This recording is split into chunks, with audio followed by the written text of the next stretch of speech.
Ka nisur aplikimet për regularizimin masiv. Ne sapo kryem një aplikim nëpërmjet formularit EX32. Të gjithë ata që janë kërkues të azilit përpara janarit të vitit 2026, aplikimin e tyre duhet ta kryejnë nëpërmjet formularit EX31.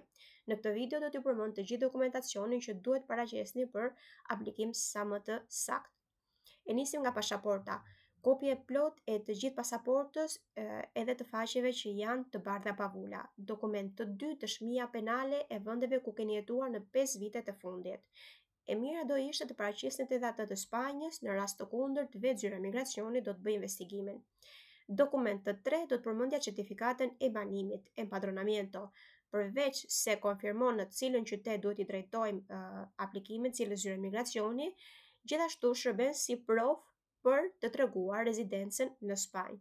Dokument të katërt do t'ju përmendja certifikatën mjekësore, ku thuhet se nuk keni sëmundje të rrezikshme për shëndetin publik. Dhe dokument të pestë do ishin të gjitha provat që zotëroni për të provuar qëndrimin 5 mujor të vazhdueshëm përpara kryerjes së aplikimit.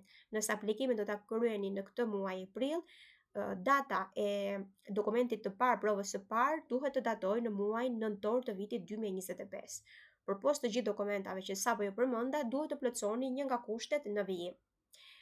Të keni punuar, pra të keni vida laboral, apo të keni një kontratë pune, ky përfshihet në një kusht të vetëm.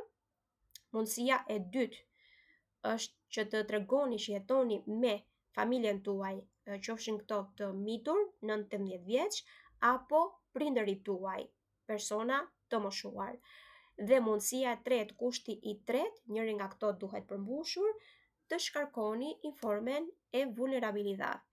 Është informe e cila tregon dhe dëshmon gjendjen e vështirë të jetesës në Spanjë, për faktin që nuk keni dokumentacion të rregullt, e keni më të vështirë aksesin në një vend pune, apo pagesave që nuk janë të sakta për faktin që nuk keni një leje qëndrimi në Spanjë.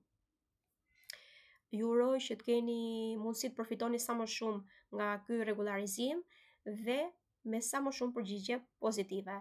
Gjithashtu mund të na kontaktoni në rast se keni nevojë për konsulencë mbi temën e regularizimit apo në lidhje me çdo çështje tjetër të emigracionit.